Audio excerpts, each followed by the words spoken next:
शान्ताकारं भुजगशयनं पद्मनाभं सुरेशं विश्वाधारं गगनसदृशं मेघवर्णं शुभांगं लक्ष्मीकान्तं कमलनयनं योगिभिर्ध्यानगम्यं वन्दे विष्णुं भवभयहरं सर्वलोकैकनाथं। प्रिय मित्रों, हर हर महादेव, जय माँ अम्बे। आशा करता हूँ कि आप लोग भी कुशल मंगल से होंगे। हमारे सनातन धर्म के अंतर्गत जब हम कोई भी अपने पितरों के निमित्त कार्य करते हैं तो उसके लिए तिथि की आवश्यकता होती है।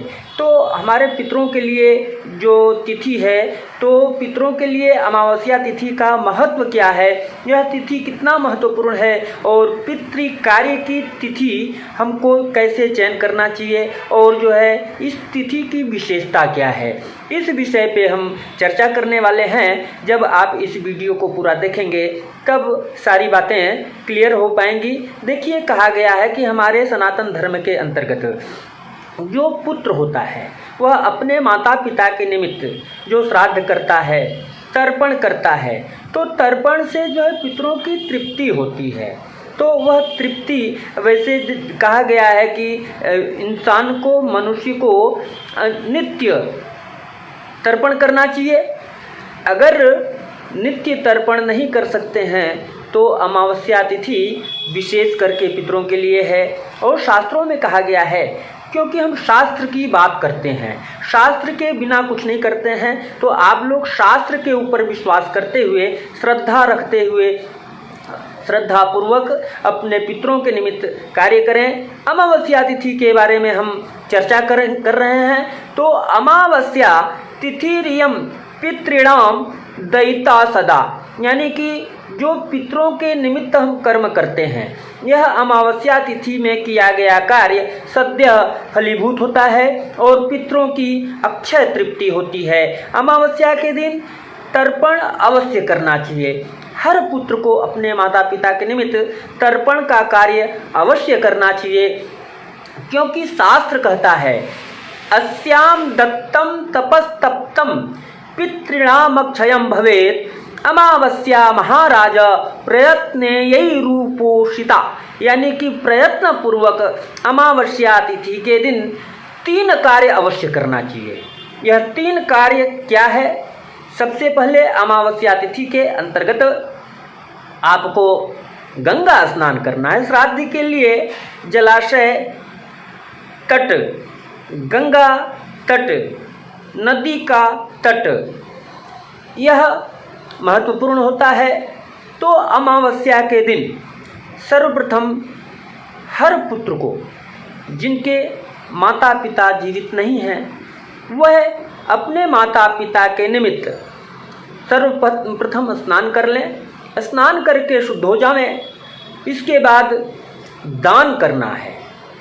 अब दान में क्या करना है कि दान में एक कलश में जल लेकर के, जल पूरित कलश को जो है किसी योग्य ब्राह्मण को, योग्य ब्राह्मण का मतलब गायत्री उपासक, जो नित्य गायत्री की आराधना करता हो, ऐसे ब्राह्मण को, ऐसे वेद पाठी ब्राह्मण को जो है आप दान करते हैं, तो यह आपके पितरों के लिए जो है अक्षय फलदायी होता है। पितर लोग आपके तृप्त होते हैं, जो पितर रुष्ट होते हैं, पितरों का दोष शमन होता है। और इसके बाद जो है पितरों का ध्यान, जैसे तर्पण बतलाए हैं, तो उसी प्रकार से ये शास्त्र का नियम है। और जो पेड़ होता है, यह अश्वत्थ का वृक्ष, अश्वत्थ का वृक्ष सर्वोपरि माना गया है।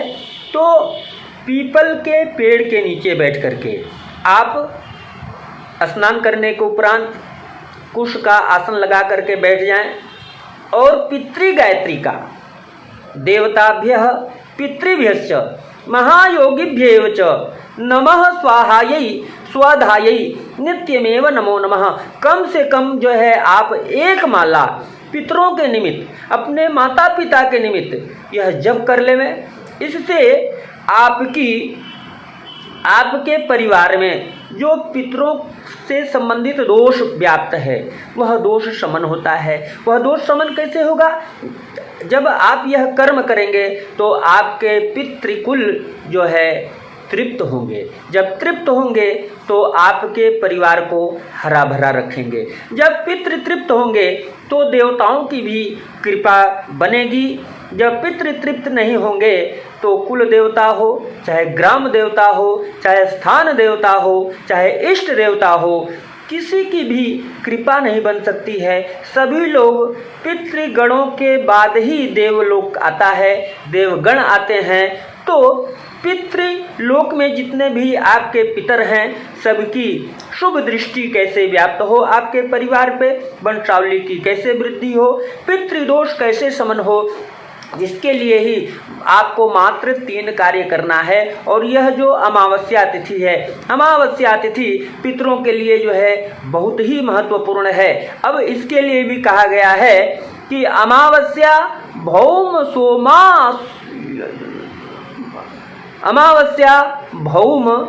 सोमवास्य युता स्नान दानौ महापुण्या तत्र दत्तम हुतम जप्तम सर्वम कोटि गुण भवेत्। यह निर्णय सिंधु के अंतर्गत श्लोक है।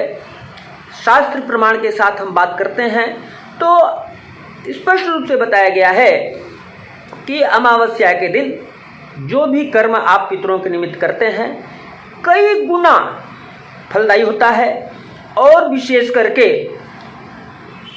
पीपल के वृक्ष के नीचे बैठ करके आप करते हैं तो यह कई गुना फल देने वाला है।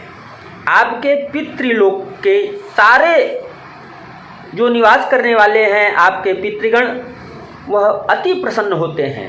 जब प्रसन्न होंगे तो शुभ आशीर्वाद आपके ऊपर बनेगा। और अमावस्या के दिन जो भी व्यक्ति पीपल में जल देता है, कच्चा सूता 7 बार लपेट देता है और जल दान करता है, दीप दान करता है, जप करता है, तो उसके घर में अखंड खुशहाली का प्रादुर्भाव होता है और उसके परिवार में रोग, शोक, भय, व्याधि समस्त अरिष्ट का शमन हो जाता है। यह अमावस्या बहुत ही महत्वपूर्ण है। और अपने पितरों के निमित्त जो भी संतान, जो भी पुत्र इस कर्म को करता है तो स्वतः पितृदोष शमन हो जाता है।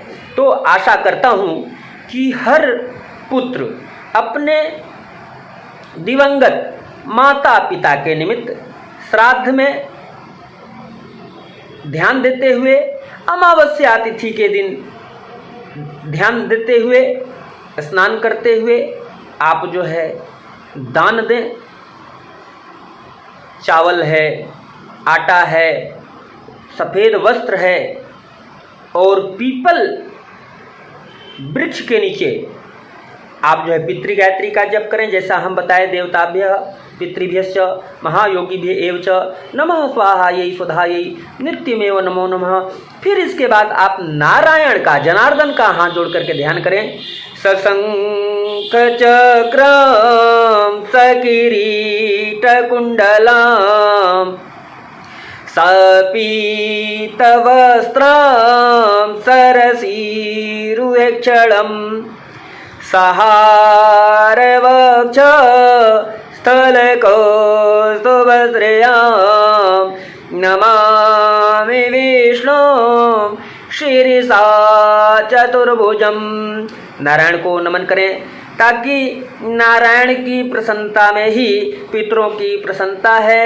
तो यह नारायण का ध्यान, स्मरण, पूजन आप जन्म लेते हैं तो भी नारायण का पूजन होता है और मृत्यु के उपरांत भी नारायण के माध्यम से ही पितरों की सद्गति होती है। तो आशा करता हूँ आप लोगों से कि आप लोग अपने सनातन धर्म के संस्कृति का ध्यान रखते हुए संस्कार को अपनावें और अपने समाज में, अपने परिवार में आप जो सनातन संस्कृति है उसको अपनावें और अपने पितृकुल को प्रसन्न करें।